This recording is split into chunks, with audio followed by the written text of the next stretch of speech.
제가 처음 신앙생활한 교회 이름이 신동교회였습니다. 이것이 원래 신동면이었기 때문에 신동교회였는데요.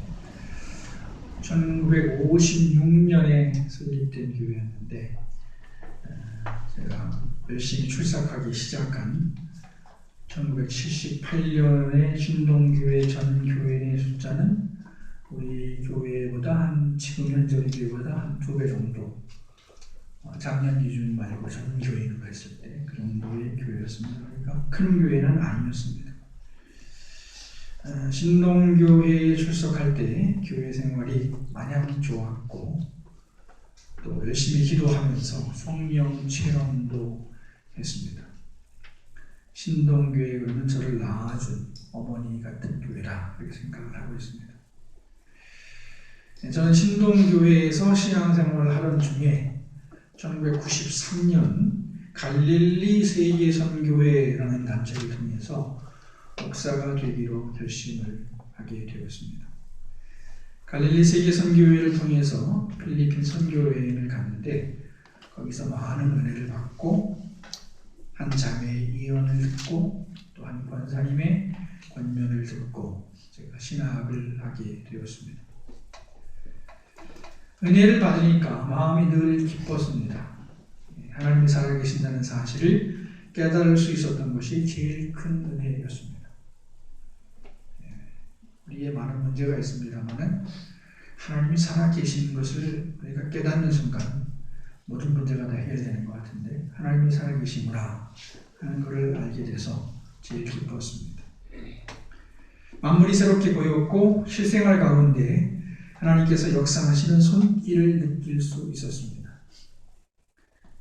우리는 눈에 보이는 것, 귀에 들리는 것만 생각하잖아요. 그런데 하나님의 보이지 않는 손길이 지금도 역사하고 계십니다. 그리고 또 좋았던 게 자유함이었습니다. 자유함. 사람에게 잘 보이려고 할 필요 없이 그냥 제 있는 모습을 보여줄 수 있다는 것이 좋았습니다. 그런데 지금 돌이켜보면 그때 어설픈 자유를 좀 누렸던 것 같습니다.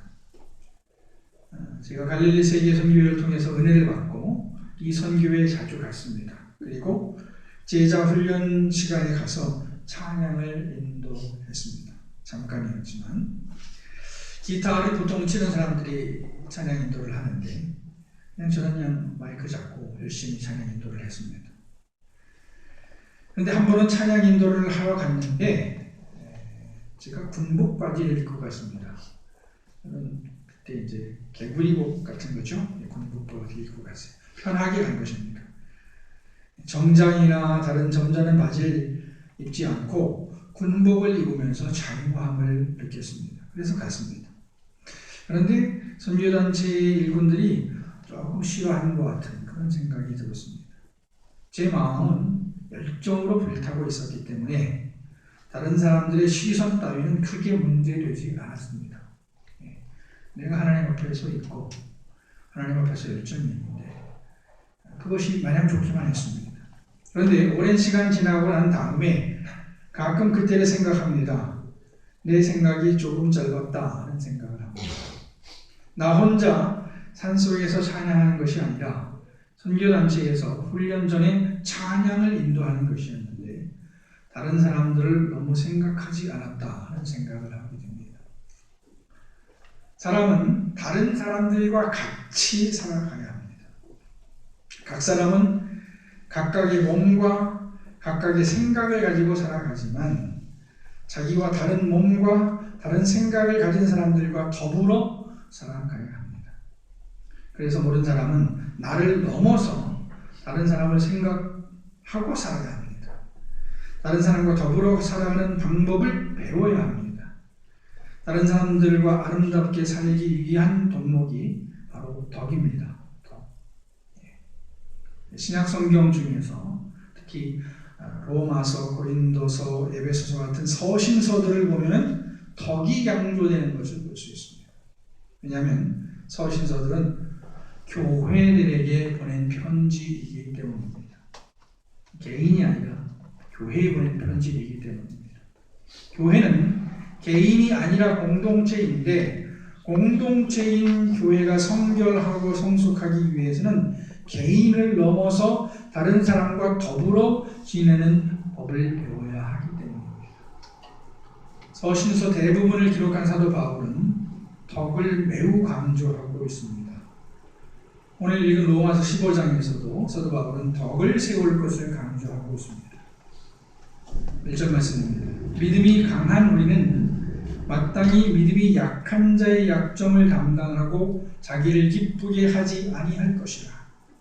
우리 각 사람이 이웃을 기쁘게 하되 선을 이루고 덕을 세우도록 할지니라. 바울이 정의하는 덕은 분명합니다.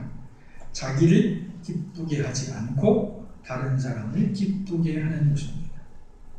내 생각이나 감정보다 다른 사람의 생각, 감정, 입장을 더 생각하는 것입니다. 이렇게 말하면 도대체 이게 무슨 해괴망측한 소리인가 하는 생각라고 생각하는 분들도 있을 겁니다. 어떻게 보면 현재 대부분의 대한민국 사람들에게 이 말씀은 아마도 해괴망측하게 들릴지도 모르겠습니다. 그러나 바울은 나를 기쁘게 하기보다는 다른 사람을 기쁘게 하라고 권면하고 있습니다. 그러나 이 말씀을 오해하지 말아야 하겠습니다. 자기를 기쁘게 하지 말고 다른 사람을 기쁘게 하라는 말씀은 자기 생각이나 감정을 가지지 말라는 것이 아닙니다. 그것은 불가능합니다. 자기를 기쁘게 하지 말고 다른 사람을 기쁘게 하라는 것은 자기 입장만 고집하지 말고 다른 사람의 입장에서 생각하고 그 사람의 입장을 인정하고 존중하라는 것입니다. 내 입장이 있습니다. 그리고 다른 사람의 입장이 있습니다. 이때 사람들이 서로 자기 입장만 고집하면 필연적으로 분쟁이 일어나게 되고 있습니다. 어느 누구도 사람은 혼자 살 수 없습니다. 그렇다면 다른 사람과 조화를 이루며 사는 법을 반드시 배워야 합니다. 조화를 이루기 위해서는 우선 상대방의 입장을 알아야 합니다. 이해해야 합니다. 얼마 전에도 제가 말씀드린 것 같은데 몸놀림이 빠른 젊은이들은 느릿느릿 움직이는 노인들이 도대체 이해가 되지 않을 것입니다. 그래서 철없는 아이들은 노인들을 흉내내며 놀리기도 합니다. 그때 어른들이 잘 지도를 해야 되는데 애들은 뭐 철이 없으니까 할아버지 할머니를 흉내를 내는 거죠. 사람은 이와 같이 다른 사람의 입장이 되어보기 전까지 다른 사람을 이해하기가 매우 힘듭니다. 어떻게 보면 불가능합니다. 그러나 굳이 다른 사람의 입장이 되어보지 않더라도 조금만 생각해보면 충분히 다른 사람을 이해할 수 있는 경우가 많습니다. 노인이 되면 눈도 어두워지고 귀도 어두워지고 근육도 줄어들고 신경도 둔해져서 빨리 움직이지 못한다 하더라 하는 지식만 가져도 노인을 이해할 수 있습니다. 참고로 저는 요즘 저희 부모님과 통화를 하면서 매번 거기 소리를 지르게 됩니다. 불효자 같아요. 어떻게 보면 막 소리 지르는 효자는 두 분이 잘 못 들으시기 때문입니다. 옛날에 저희 아버님은 귀가 너무 밝으셨어요. 그래서 저희 어머니가 아버지의 흉을 저에게 보실 때 목소리를 아주 작게 하셔야만 했습니다. 아버지에 대한 불만을 아들한테 얘기를 하시는데 아주 목소리를 작게 해야만 했어요. 왜냐하면 아버지 귀가 워낙 밝으시니까. 귀가 커서 그러신지 잘 들으셨어요. 그런데 요즘에는 정상적인 목소리로 말해도 듣지를 못하십니다. 그래서 하는 수 없이 전화기에 대고 소리 지르게 됩니다. 며칠 전에 제 사무실 번호를 가르쳤는데 제가 381-7087이에요. 그러니까 못 들었어요. 뭐라고? 1087? 아니요, 7087이요. 2087? 2087을 몇 번 하셨어요. 그리고 겨우 다시 집에 전기를 들으시고 그 다음에 7자를 알아들으셨어요. 여러분 제 사무실 번호가 7087이라고 하는데 몇 번이라고요? 7087. 네, 7087을 알아들을 수 있다는 게 큰 은혜입니다. 7087. 덕을 세우기 위해서는 우선 다른 사람의 입장을 알아야 합니다. 이해해야 합니다. 돈이 없으면 마음까지도 위축될 수 있다는 사실을 알아야 합니다. 몸이 약하면 공부하고 싶어도 하지 못한다는 사실을 알아야 합니다. 공부를 학생들이 안 하고 싶어서 안 하는지 알 수도 있어요. 약해서 못할 수 있습니다. 또 심리적으로 안정이 안 되니까 못할 수 있습니다. 일하고 싶어도 하지 못하는 사람들이 있을 수 있다는 사실을 알아야 합니다. 큰 조직의 책임자가 되면 신경 쓸 일이 많다는 사실을 알아야 합니다. 덕을 세울 수 있기 위해서는 다른 사람의 입장을 존중할 수 있어야 합니다. 대부분 알면 존중할 수 있습니다. 그러나 아는 것과 존중하는 것은 별개의 문제입니다. 우리가 다른 사람의 입장을 존중할 수 없는 이유는 우선 이기적이기 때문입니다. 알면서도 존중하지 않는 경우는 그런 것이죠. 다른 사람의 입장을 알지만 그 사람의 입장을 존중하다 보면 자기에게 손해가 나기 때문에 존중하지 않으려고 하는 것이죠. 그러니까 덕을 세우기 위해서는 다른 사람의 입장을 알 뿐 아니라 때로는 손해를 볼 생각도 해야 하는 것이겠죠. 내가 좀 낮아지는 것 같고 내 뜻대로 안 되는 것 같아도 양보할 수 있어야 합니다. 요즘에 그런 생각을 해봤습니다. 너무 잘난 척하지 말자. 좀 가까이 가기에 편한 사람이 되자. 내 입장이 뚜렷하고 절차를 따지고 경우를 따지면 우선은 자기가 잘난 것처럼 보일지 모르겠지만 그런 사람은 가까이기 어렵습니다. 너무 잘난 척해서 사람들이 다 떠나면 그 사람은 잘난 사람이 아닙니다. 못난 사람입니다. 알면서도 모르는 척하고 참아주는 것은 얼핏 보면 못난 것 같지만 사실은 더 훌륭한 것입니다. 덕스러운 것입니다. 다른 사람의 입장을 존중하는데 또 다른 방향으로는 바로 문화입니다. 문화라는 것은 사람들이 미처 깨닫지 못하는 데 걸치고 있는 안경과 같은 것입니다. 한국 사람은 한국의 문화를 가지고 그 문화의 안경으로 다른 문화의 사람들을 봅니다. 문제는 다른 문화를 다르다고 보지 않고 틀린다고 보는 것입니다. 성경에도 보면 이런 문화적 충돌이 있었습니다. 복음이 이방인들에게 전파되면서 이방인들도 유대인들의 율법을 지켜야 하나 하는 문제가 생겼습니다. 기존의 보수적인 유대인들의 입장에서 볼 때 이방인들도 유대인의 율법을 지켜야 했습니다. 할례를 받아야 했고 절기를 지켜야 했습니다. 그러나 바울과 같이 개방적인 유대인의 입장에서 볼 때 그리고 무엇보다 예수님을 만난 유대인의 입장에서 볼 때 유대인의 모든 율법을 지키라고 하는 것은 무리였습니다. 그래서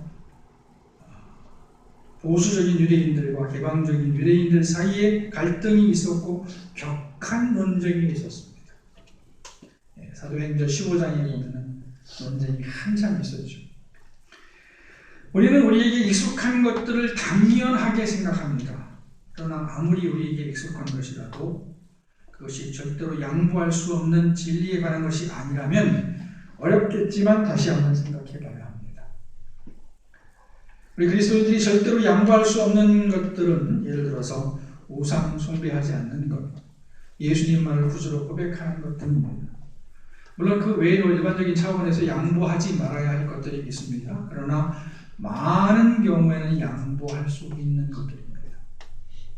우리는 그래요. 때로는 양보하다 보면은 내가 양보를 하는 줄도 모르고 상대는 계속 더 달라 하니까 더 양보하라고 하니까 화가 날 때도 있죠. 그렇지만 많은 경우에 우리는 양보할 수 있습니다.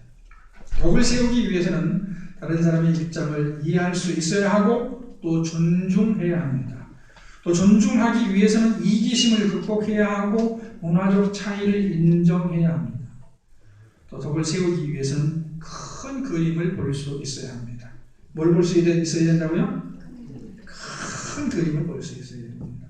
사도 바울은 로마서 8장 28절 말씀에 다음과 같이 말씀합니다. 자, 들어보세요. 우리가 알거니와 하나님을 사랑하는 자, 곧 그의 뜻대로 부르심을 입은 자들에게는 모든 것이 합력하여 선을 이루느니라. 아멘. 예. 이 말씀을 이해하기 위해서는 모자이크를 생각하시면 됩니다. 모자이크의 그림 조각들을 떼어놓고 보면 무슨 그림인지 알 수 없습니다. 그러나 하나하나 제자리에 놓고 보면 큰 그림이 보이고 무엇인지 알 수 있습니다. 아름답게 보입니다. 교인들 한 사람 한 사람 떼어놓고 보면 부족하고 마음에 안 들게 보일 수 있습니다. 그러나 교인들 한 사람 한 사람이 조화를 이루면, 제가 끼우면 안 돼요. 조화를 이루어야 돼요. 조화를 이루면 아름다운 그림을 만들 수 있습니다. 그러니까 우리는 서로를 보면서 조화를 이룰 수 있도록 노력해야 됩니다. 그냥 이루어지는 게 아니에요. 가만히 있으면 조화가 되는 게 아니에요. 내 부족한 것, 또 상대방이 부족한 것, 이렇게 맞춰가야 조화를 이룰 수가 있습니다. 사사기에 보면 이스라엘 백성들이 사사시대에는 왕이 없으므로 자기 소견에 옳은 대로 행했다 했는데, 그것은 조화를 이루지 못한 겁니다. 각 개별적으로 행동하면서도 큰 그림이 아름답게 나올 수 있도록 노력을 해야 됩니다. 오늘 덕을 세우자는 말씀을 드리면서 덕을 세우기 위해서는 서로의 차이를 인정하고 조화를 이루어야 한다고 말씀드리고 있습니다. 그러니까 얼핏 보면 무질서한 것 같은데 그렇지 않아야 한다 하는 것을 말씀드리는 겁니다. 무질서와 조화의 차이를 아실 겁니다. 어우러져야 합니다. 그러기 위해서는 서로가 맞춰가는 노력을 해야 합니다. 내 입장이 있고 내 입장이 중요하지만, 그러나 다른 사람들의 입장이 있기 때문에 그 입장도 고려를 해야 된다는 것이죠. 그런 사람이 더 성숙한 사람입니다. 나는 너무 주관이 뚜렷해.